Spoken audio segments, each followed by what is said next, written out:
Right now, as we speak, 38% of our state is Latinx.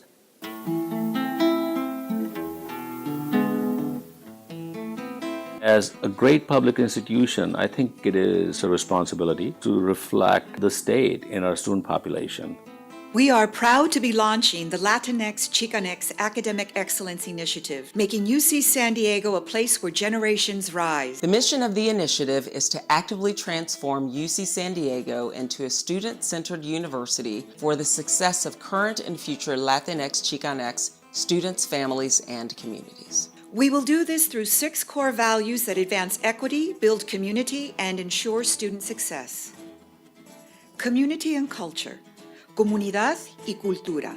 We value and celebrate the dynamic cultural, familial, and regional experiences of our Latinx Chicanx students. It's really important that as a university, we validate not only their Latinx identities, but also their scholar identities. We recognize the importance of family and community for our Latinx Chicanx students. Spaces like the Raza Resource Centro, one of 6 campus community centers, offers a welcoming place for all to engage, connect, and grow. Spaces like the Raza Resource Centro, students are able to feel welcome, supported by the staff, and they're able to share their identities, their culture with their peers, and form a community where they can thrive and be retained at UC San Diego. Equity. Equidad. We promote dialogue, respect, and inclusivity to advance equitable access to educational opportunities. We are in the business of growing people, and what inspires me is that we are allowed to do this in a very novel way. All students should have equal opportunity to achieve their educational dreams. More than 1/3 of our incoming class are the first in their family to attend college. As a community of belonging, we value and celebrate their journey, supporting them from the first day of class to commencement day.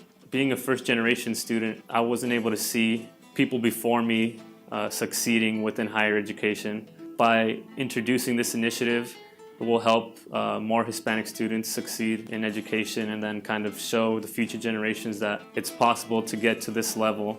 Student-centeredness. Enfoque estudiantil. We embrace the whole student experience by affirming their intersectional identities and meeting their evolving aspirations, needs, and interests. I care deeply about making sure that all of our students who step onto this campus are successful and that we help them move not only themselves forward, but also help move their families forward as well. We celebrate the whole student, their culture, identity, family, and background. Our dynamic programs like Oasis Summer Bridge and Triton Freshman Scholars prepare students to enter the university with a clear direction. There's definitely community, and without that, you tend to fall apart as a student. So something like the Undocumented Resource Center, it's a place where I feel a sense of belonging. It's something that I've come to depend on in terms of emotional needs and academic needs. It's just a great place to be. Success. Éxito. We support students in thoughtful ways that draw upon their existing strengths to define and achieve their success. It doesn't matter who you are, where you're from, like you have some experience that someone else doesn't have. We inspire Latinx, Chicanx students to be bold and dream big. We help them recognize their amazing potential and provide the tools needed to prosper. Our students have access to a full suite of tools to ensure their success and help them develop as leaders. We want students to come to UCSD, but we want them to thrive while they're here and graduate and go on to do brilliant things after they're finished with their degree at UCSD. Flourish. Florecer. We inspire one another to honor the past, transform the present, and define the future together. To truly flourish means to be well in every way, intellectually and emotionally. UC San Diego provides a foundation for our Latinx, Chicanx students to thrive in all areas of their life. We're challenging ourselves as a collective to think about how we might set up our students for the future. It's because we know that our students don't come to college alone, that their families also come to college with them.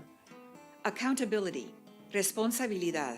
We take responsibility for evaluating and communicating progress in meeting our mission and core values, and we are committed to continuous improvement. We're not just that institution in La Jolla on the hill. We're actually a resource. We have a responsibility to give back. So now imagine a multi-ethnic, multicultural, multilingual community learning from each other and challenging each other to think about what the world's going to look like This is such an exciting time. We are thrilled to launch this initiative, and we're just getting started.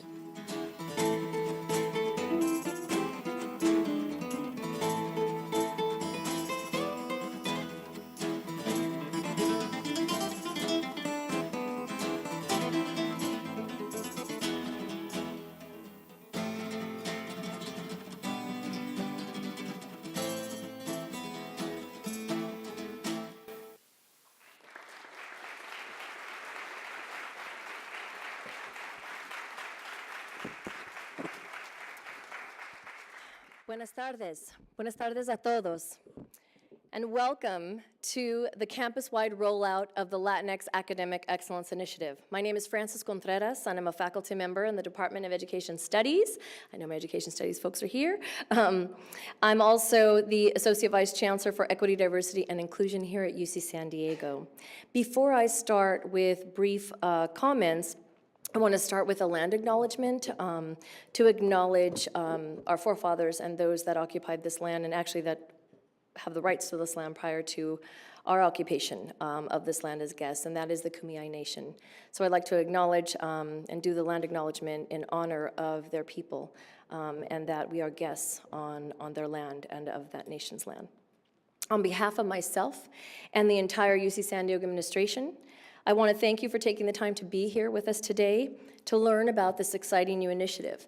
As we're going to discuss later, this is the product of countless hours and actually years of work. The recent team has been dedicated to expanding the Latinx, Chicanx presence on campus, but this is really the work of over 50 years of those who have come before us, those that have been the faculty here, the founding faculty of this institution, and those students that have been students in these halls, prestigious alumni that are here with us today. This is the work, and we honor your presence here today.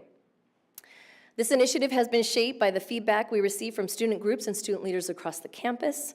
And by joining us here today, you are helping to shape this initiative even further with your interest, your ideas, your questions, and your passion for Chicanx Latinx student success. Our aim is to make UC San Diego not only a place where Chicanx and Latinx students have access, but where they're really set up to thrive. Right, where they're set up to thrive academically, socially, emotionally, and for the future, where they can go on and become leaders of their communities. Later on in the program, Dr. Pettit, our Vice Chancellor for Equity, Diversity, and Inclusion, will join me to tell you about how this initiative was conceived and largely her vision and the Chancellor's vision for the future of our Chicanx Latinx students. We'll also hold a panel discussion with Q&A, and so those cards that are on your chair, this is for you to actually be able to write down burning questions you might have for any one of our esteemed panelists. And some will be around. Frank and Mar Destiny Betez will also be around to collect them later. But first, I want to acknowledge the leadership of our Chancellor, Chancellor Pradeep Khosla, for his vision in creating a student-centered mission. Without that one act of creating a student-centered mission for our campus, a lot of this work would not be set in motion. And so that was really the foundation and pivotal turning point for this team and this campus team to collectively work to fulfill that student-centered mission in honor of its Chicanx and Latinx students. It is therefore my esteemed honor to bring up our Chancellor, Pradeep Khosla.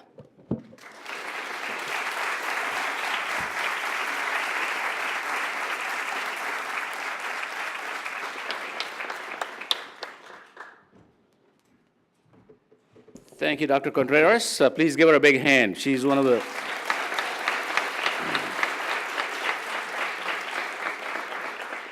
of my favorite faculty members ever since she's been here, in one of my favorite departments, which is Education Studies, in one of my favorite Vice Chancellor areas, which is EDI. So thank you for your good work, and thank you, Becky, for your good work. So I'm really pleased to be here today, and I think it's a great day that we are unveiling or rolling out our plan for the Chicanx Latinx initiative. But I just want to remind you that this started many, many years ago, but it really took shape, at least in my mind, when we finished our strategic plan. And we did two things. One was what Francis talked about, which was defining this to be a student-centered institution. But the second thing was articulating very clearly that this is going to be a diverse, inclusive institution, and it's going to be a goal. It's not just going to be a nice thing to do or something that we aspire to. We are not going to aspire to it. We are going to achieve it.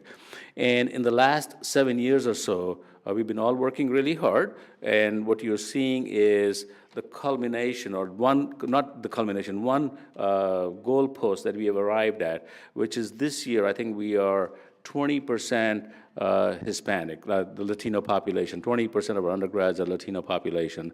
This was a much smaller number 7 years ago, but thanks to the work of Francis, Becky, and everybody else around, multiple departments, we have slowly but steadily increased the population of Latinx and Chicanx students, and for the right reasons. The state, if you look at our K through 12 population, nearly half or approximately half is going to be Latino, our Latino students. And we want to make sure that whatever we do out here, we are proportionately reflecting the best of the best and reflecting who the state is and what the state is heading towards and what the state is becoming. And UC San Diego, as a leading public institution, should be leading the charge on that.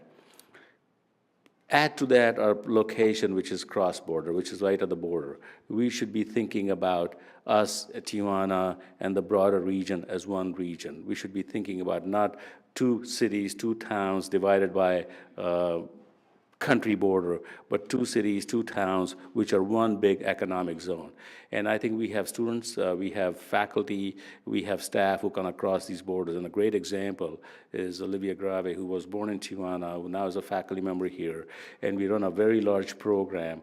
And she was telling me this morning, 150 students from all over Mexico, but primarily from Tijuana, coming to spend the summer out here and being exposed to what an R1 institution looks like. And we want to be able to do that for our California residents too. Literally last week, I think it was Thursday, I was at Morse High School with the president, and we expanded our Chancellor's Associate Scholarship Program, which was primarily aimed at students from first-generation families, low-income neighborhoods, low-income families, which are, if you can imagine, they're primarily underrepresented minorities. And we expanded that program to Morse High School. And there were 22 more students from that high school who are admitted to UC San Diego this year. Many of them are Latino, and they're all going to be guaranteed 4 years of undergraduate education loan-free. So we are doing a whole lot of things, but I think what this initiative is all about is doing that and a little bit more and making our place, making this great campus very welcoming to the San Diego population, to the California population. Let me add one more thing that we are doing. So we've articulated the vision for this campus as being a destination campus, destination for students of all types, all colors, all languages, all ethnicities, all cultures, a destination for patients, same thing, but most importantly, a destination for the community. And this is a vision that hardly any university would articulate as the campus being a destination. And when I talk about a destination for the community, I'm not just talking about the La Jolla community. I'm talking about Chula Vista. I'm talking about National City. I'm talking about South of 8. I'm talking North County. I'm talking the broader community, which has as much need and aspiration to enjoy art and culture, but may not have all the resources in their neighborhood to do that. But with the light rail connecting us from San Isidro to here, like literally 1 hour, no train changes, we are building our campus. We're going to be building an amphitheater right where the light rail stop is so that the community can come there and experience art and culture for free. We're going to be using Art Power to program our campus. So this campus is going to become a little microcosm of what this broader San Diego community looks like. And there is a large population, Latinx, Chicanx population out here, and I want them to be all here. Lastly, let me just tell you one more thing. Carmen, who's in my office, I've asked her to think about Latinx, Chicanx murals on this campus. We're going to expand that art on this campus. But as you come down the light rail, I want each and every one person who comes down on that light rail to see a piece of who they are, their culture, their community on this campus. And that is a promise that we've been slowly implementing, but as we kind of expand the light rail and the light rail is inaugurated, you will see new art on this campus. You will see a whole lot of other cultural programming. Bottom line is, we want this to be a very successful initiative, and we want this campus to be part of this community, broader community, and we want the broader community to own this campus physically, intellectually, and emotionally. And I think we can only do that through initiatives like this, through putting our force and putting our resources at initiatives like this.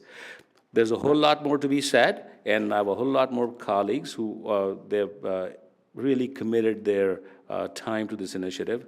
But let me start by bringing here my great colleague, partner. She is kind of new to this campus, but if you listen to her, you will realize she's been here for a long time.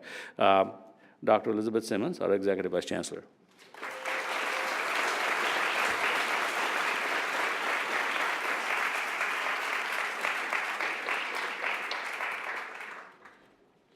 Thank you, Chancellor Khosla.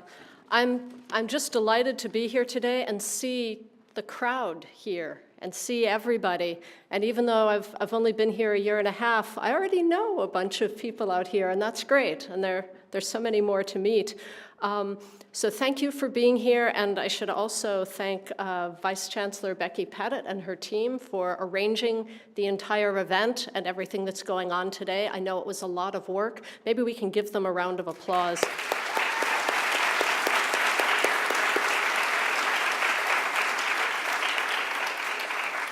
Now, as you've heard, this has been years in the making, and I find it particularly exciting because I feel that this brings together the three parts of my own portfolio. As the EVC, I oversee academic affairs, but that means that I work particularly closely with two of the vice chancellors, Becky Pettit, Vice Chancellor for Equity, Diversity, and Inclusion, and then Vice Chancellor Allison Satterland over there for Student Affairs. And I think that this Latinx, Chicanx Academic Excellence Initiative perfectly brings together academic affairs, student affairs, and EDI really very tightly woven together. And let me tell you just in a few words what I mean. We've been putting together a number of programs that attend to the academic side, getting students here to focus on their academics. Now, one of them that the Chancellor mentioned is the Chancellor's Associate Scholars Program. We're working towards we're building to 800 students in that program now, and over half of them are actually Latinx, Chicanx students. So it's having a tremendous impact, bringing the students here where they don't have to get any loans, they don't have to pay any of their own money to be here. Everything is taken care of. And there are also additional wraparound services to make sure that they can succeed as the people they are and be recognized for their leadership potential here.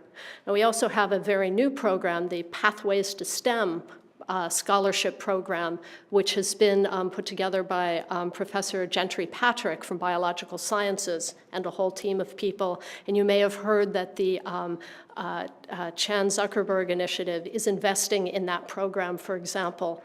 And of the inaugural class, let's see, the majority of those scholars are Latinx, Chicanx students, in fact, and we expect that that will actually continue over the years. There are 12 this year, it's going to double and then keep growing year by year. And that's to help students from underrepresented communities be part of STEM, be part of science and engineering, technology, mathematics here on this campus with all of the different majors that implies.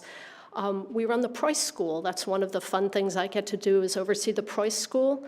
And 2/3 of the students at Preuss, which focuses on low-income and first-generation students and getting them to the point of going to a 4-year college or university, 2/3 of those students are Latinx, Chicanx students, and they're from our own community right here.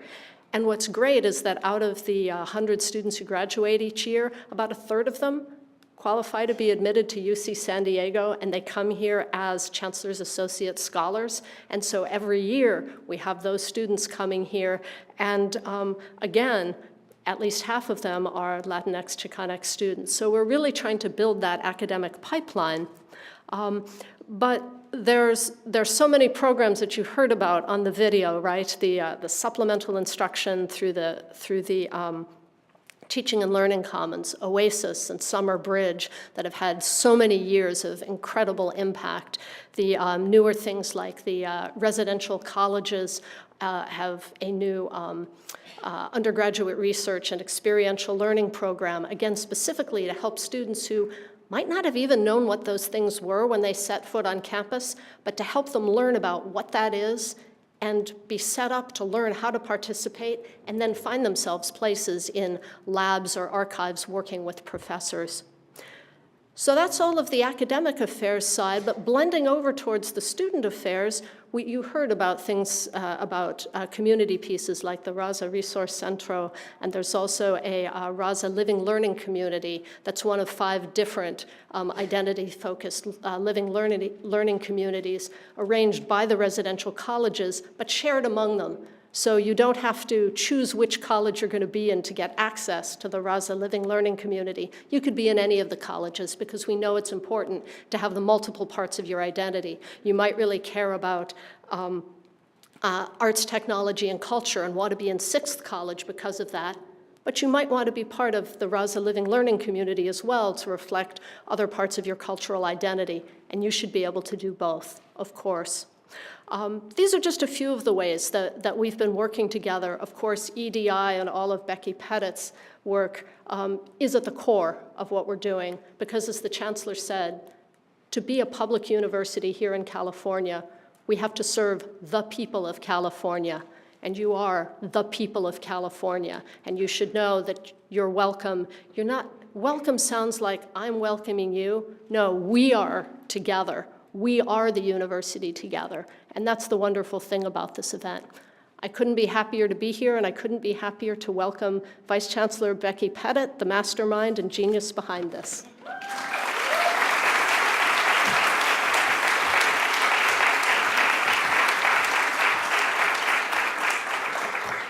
Is this being recorded? Did you all hear her call me a genius? Such a beautiful sight to see you all here. Thank you all very much for coming out to learn about the initiative. I want to echo what my colleague Francis said before about that this wouldn't be possible without Chancellor Khosala's leadership and vision. So Pradeep, thank you so much. And thank you, Elizabeth, for being genuine partners in this overall undertaking. I also want to take a moment to acknowledge the folks who have served on the committee. I know a number of you are here in the room. So if you would just take a moment to stand and be acknowledged. Anyone who served on the committee that got us here today, please stand.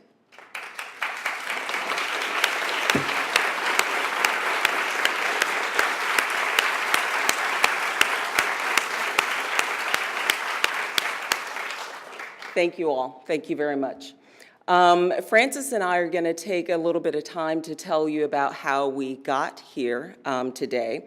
I do want to remind you that there are note cards in your seats. And if you have any questions as we are going through the information, please be sure to write your questions down, and our staff will be coming down the aisles to collect those. So there's supposed to be a clicker somewhere. Ah.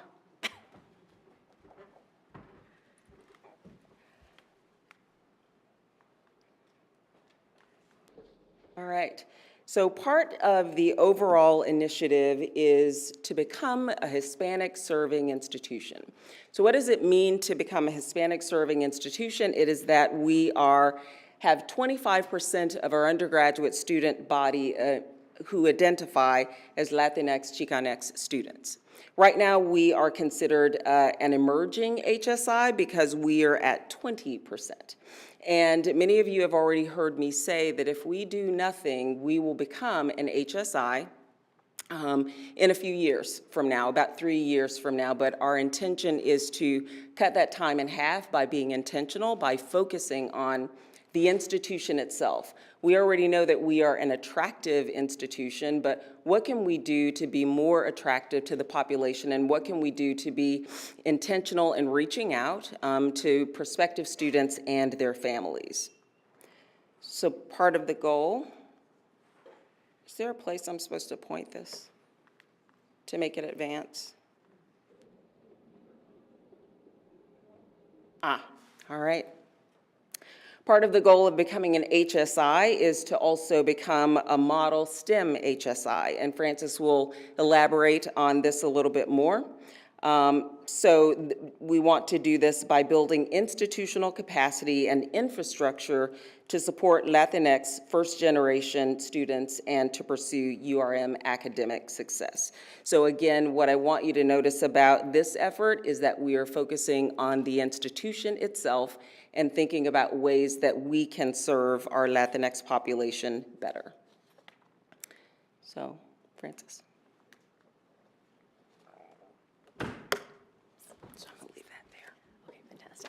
So why both designations?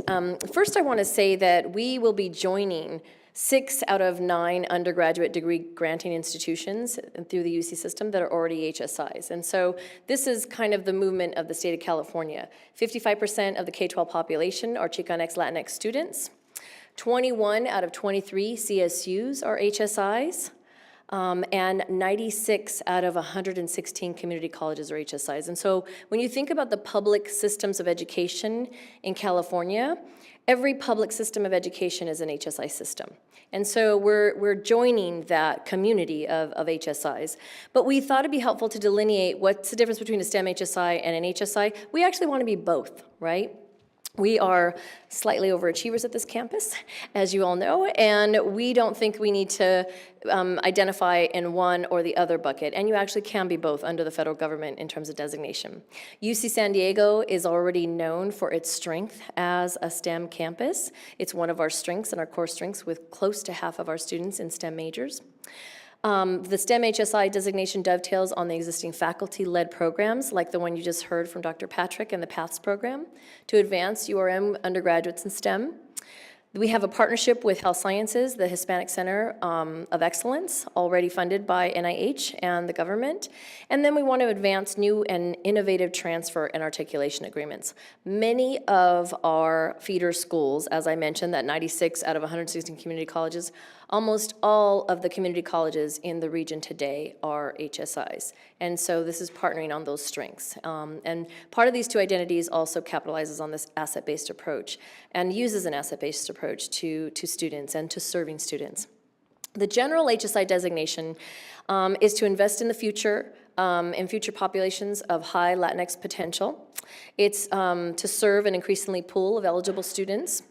It's addressing and responding and being responsive to the changing demography in the K-12. We want to use eligibility in a local context, which used to be 4%, and now it's 9%. So those students who are the best and brightest in their high school context have the right to be in a UC of their choice. And then we want to focus for the HSI on a high Latinx yield rate. And so we want students to want to come here. We want them to see a welcome environment. We want them to see people like them. Why HSI, why now? I already gave you some context of we're a little bit late to the party, but that's okay. When we enter, it's going to be grand.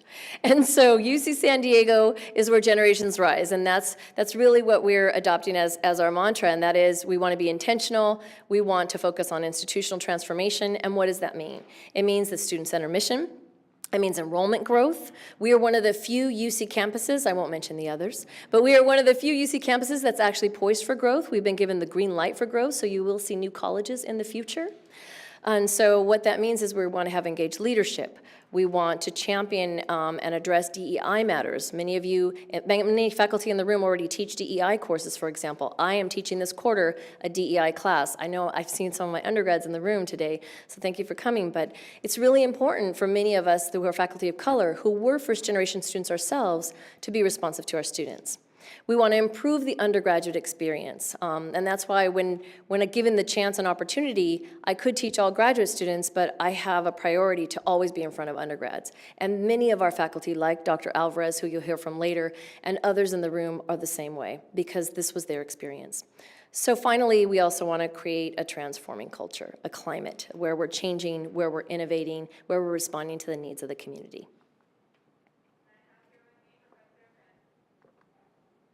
Okay, so what was our timeline? So as we mentioned, this is a part of a long history of transformation, but we're going to give you what we've been doing the last 3 years, right? A concerted effort the last 3 years. So in April 2016, we proposed DEI, actually under the leadership of Dr. Pettit, proposed an Academic Senate Administration Task Force. We had summer deliberations with the Academic Senate.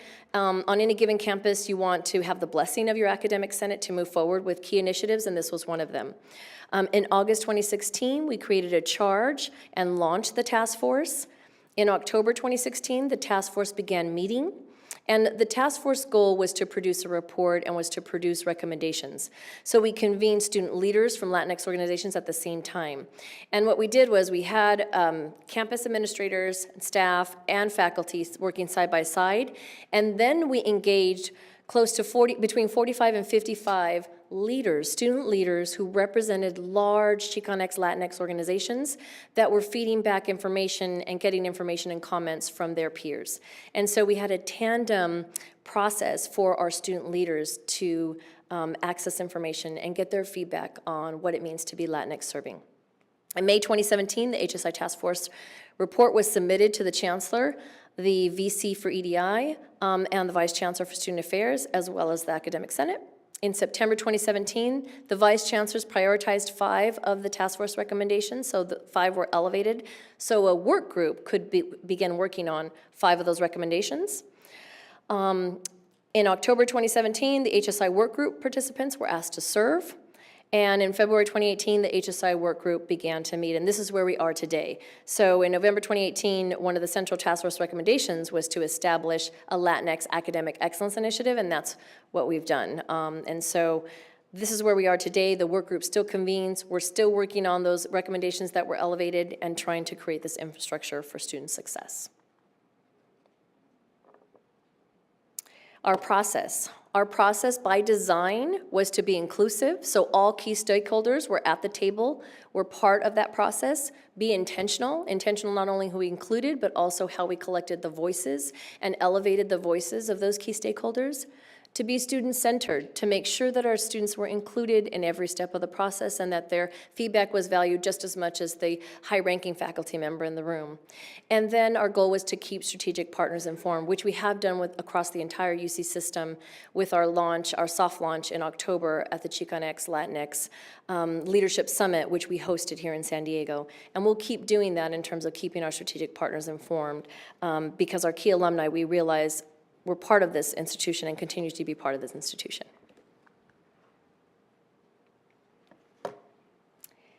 And then that's, academic partners.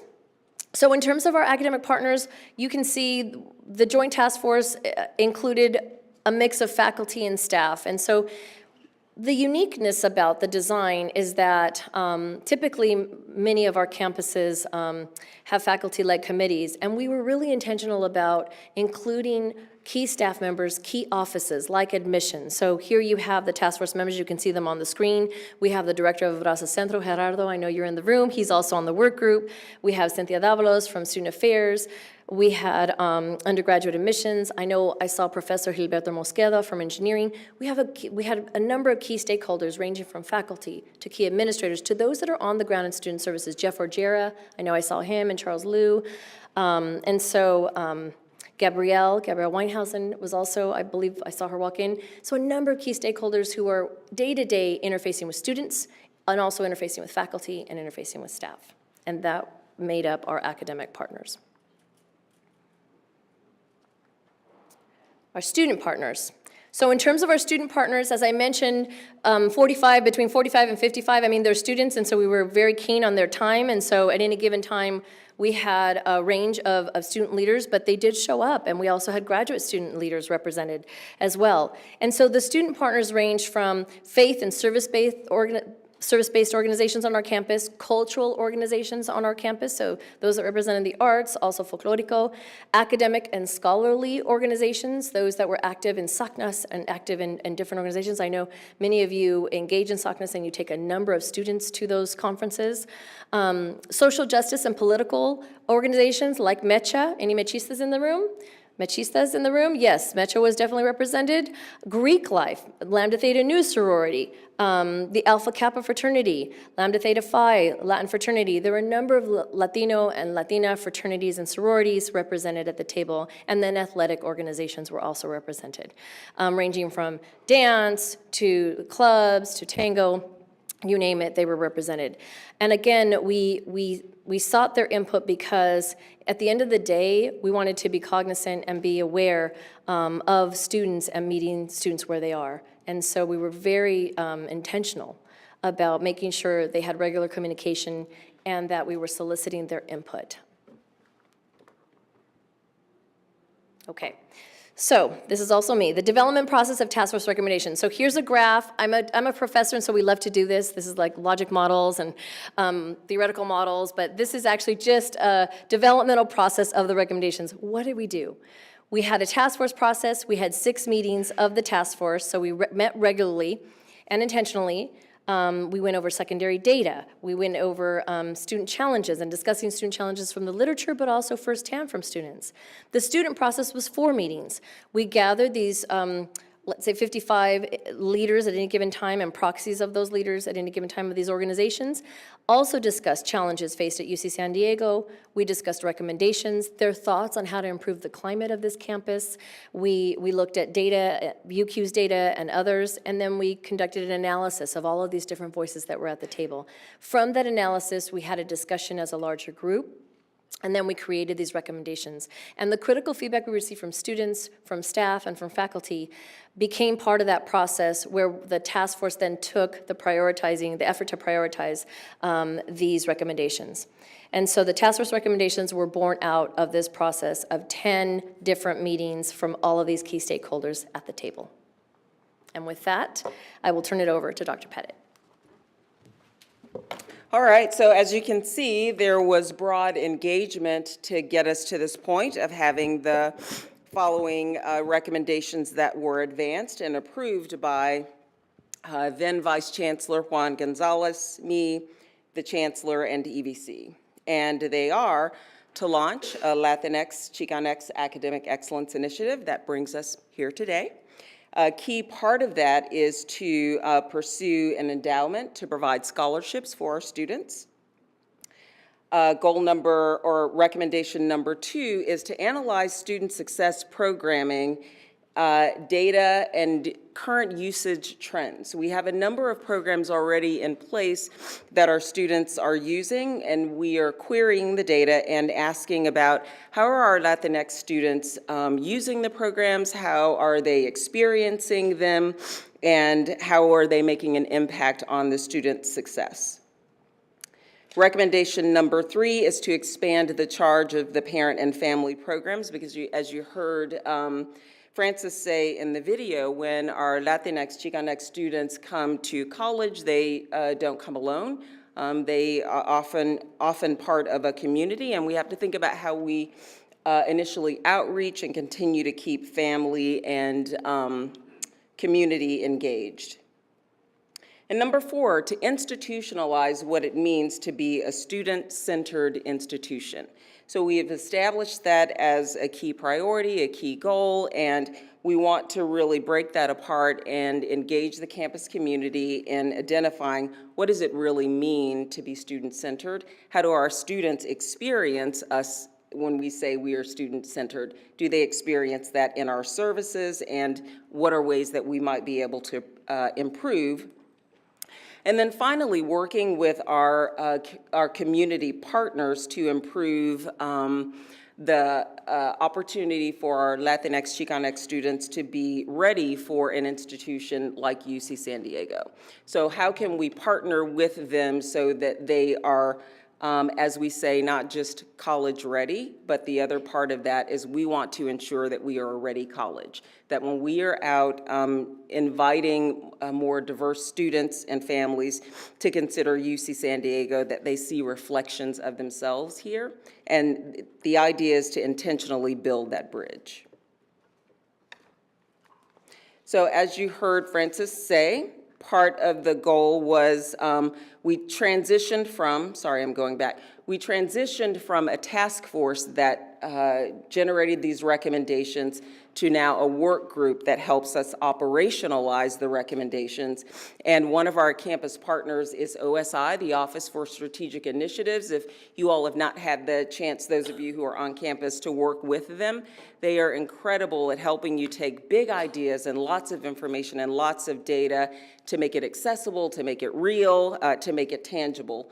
So they worked with a group, as Francis showed you in that really robust diagram. I'm having trouble with the clicker. And one of the core goals of this initiative is advancing student success by transforming policy, practice, and culture. And notice the idea is really focusing again on the institution.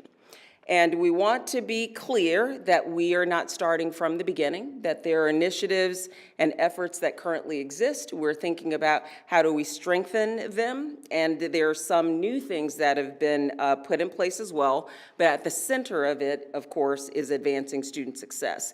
So you see our Latinx Academic Excellence Initiative, success coaches and peer mentoring, that's already in place. We already have transition programs in place for this population. We have a living learning community that's relatively new, maybe about 3 years old. A number of programs, I won't read this all to you, but the idea here is to let you see that this is part of a comprehensive effort campus-wide. And also this slide showing you that there are already programs in place, and the goal is to make advances and improvements wherever we can. And the overarching, I won't read the programs there, but understanding that there needs to be early intervention, early outreach, intentionally building a bridge to the community. Proactive and holistic support and mentoring for our students, success coaching, peer support, as you see there. Encouraging student engagement both inside and outside of the classroom. An example is our wonderful research and writing collective that comes out of our Raza Resource Centro. And then our partner in the Teaching and Learning Commons, having hubs where we focus on both teaching and learning. And then really focusing on community building, again, as someone said in the video, making students feel like this is their home, this is a place where they can thrive, and again, highlighting our Raza Resource Centro and initiatives like our First Generation initiative that was unveiled, what, about a year, 2 ago? And then you're asking, like, when are we going to stop talking and entertain your questions? This is our last slide here. Where are we now? So as we've said, we are now in the process of having the work group help us fully unveil or bring to life what it means to be a student-centered institution. And I just lost my place in my notes. Right, okay, so the work group is helping us to bring to life the recommendations. And we are hosting initiatives in the community. We have done some of these initiatives in some of our faculty members and community members' homes, so thank you very much for hosting us. I see some of our hosts here to share the initiative with the broader community, being intentional again about bringing UC San Diego to the community and not always expecting the community to come to us. And then right now engaging key partners. So that is part of today to help you all help us really bring this to life. Oh, and before we turn to the questions, inviting the panel up. Oh, yes. Thank you, Francis. This is why we have a team. It's a really important partnership we have just entered into is with Univision, who is going to help us translate this information for our local community, and they have really broad reach, and it's important when we talk about reaching families, ensuring that we are reaching families whose first language is Spanish, speaking to them in a language that makes sense, really helping translate the institution for them and being accessible. So thank you for reminding me to say that point. What I had written here that I was hoping not to forget is to tell you that we are going to have pilot proposals, an opportunity for you to submit a proposal to help us further the initiative. So keep an eye out for more information about that. And again, I think our staff are going to be making one more round to gather your questions. And I'm going to turn this over to you, Frances, right? So I'm going to call our esteemed panel up so we can start the question answer period. This is going to be a short Q&A for about 10 minutes or so. Dr. John Moore, who is the Dean of Undergraduate Education, Chancellor Kosla, Dr. Simmons, our Executive Vice Chancellor, and Dr. Luis Alvarez, who is an Associate Professor of History, but also Director of CLA, Chicano Latino Arts and Humanities program here on campus. I just want to add that it really is a coup for UC San Diego to have Univision and a partnership with Univision. Anyone who comes from a Chicano family or Mexican family knows that their news and their news covers immigrants and the immigrant issues much more. They're just much more hard-hitting and much more honest about the plight of Latinos in the United States. I also personally enjoy with my grandmother being able to share Novela Hour and other cultural representations of the community in addition to the news. But it really is a coup for us to have a partnership with Univision, which is international. And it's thanks to our leadership that we're able to have such a partnership. So be prepared, stay tuned for that partnership. And now I have some cards coming up to me that I am going to start the question and answer period. I'm going to read the question and then panelists will be responding.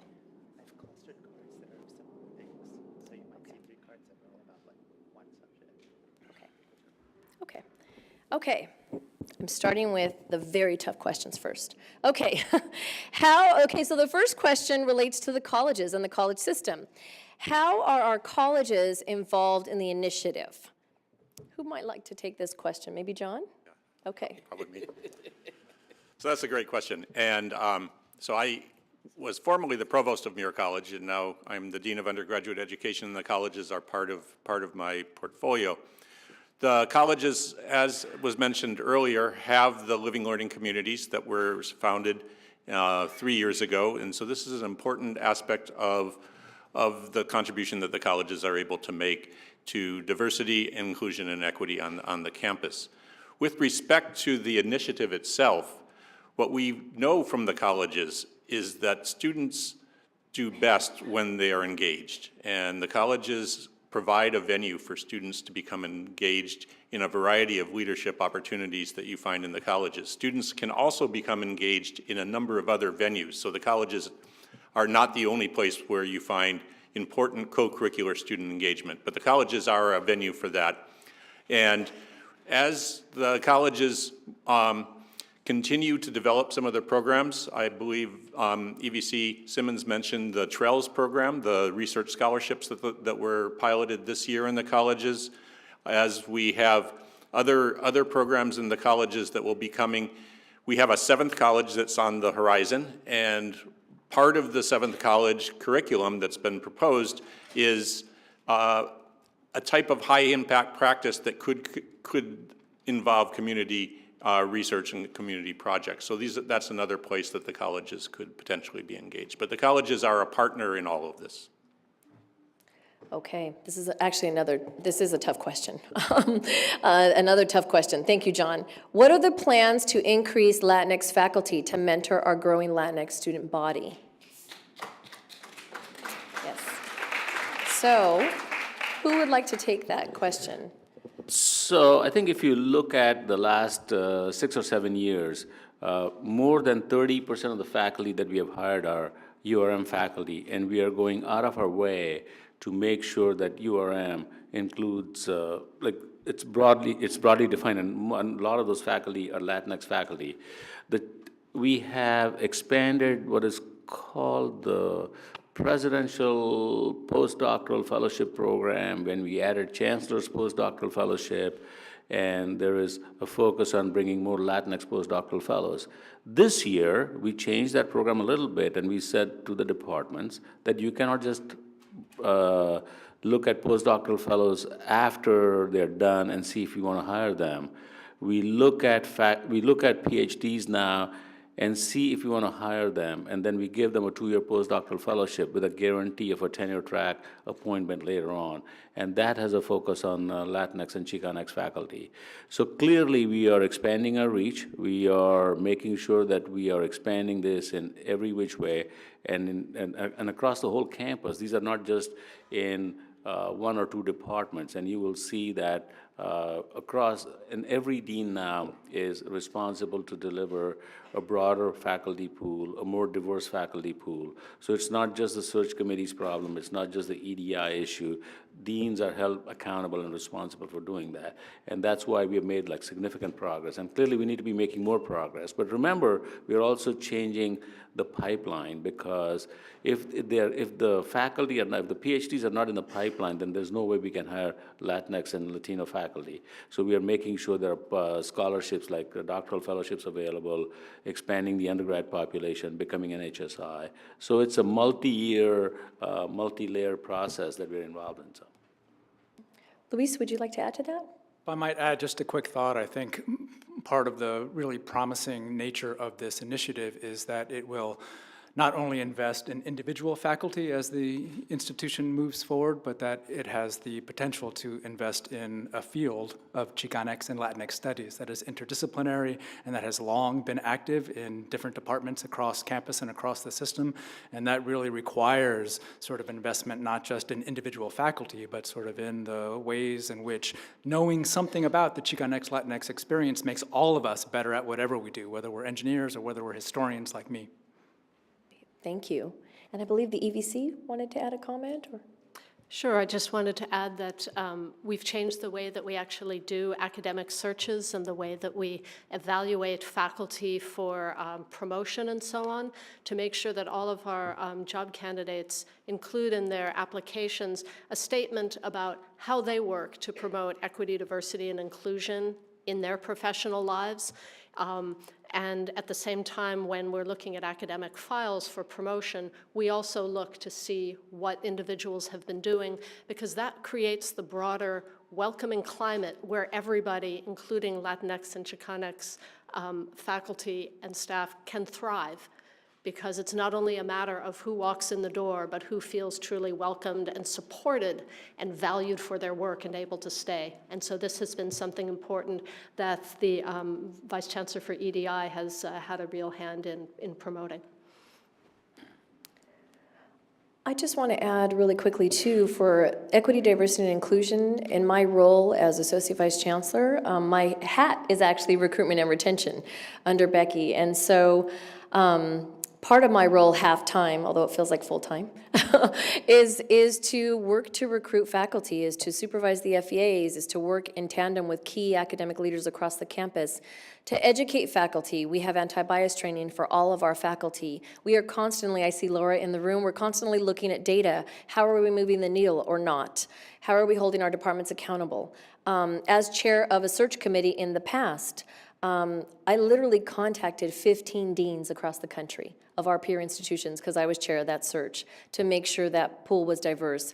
And so we also have to model those practices. It's not enough to say they need to do this, they need to do that. We actually have to be pounding the pavement ourselves. So I just wanted to add there's this whole kind of effort within EDI that is not only looking at data, but trying to actively change mindsets on our campus, which is tough work, but it's worth doing. Okay, I'm going to move to the next question, because this is a topic near and dear to my heart as well, and that's transfer students. What are the plans, what are our plans as a campus for incoming transfer Latinx, Chicanx students for achieving success with their peers? So maybe John? I keep calling you out.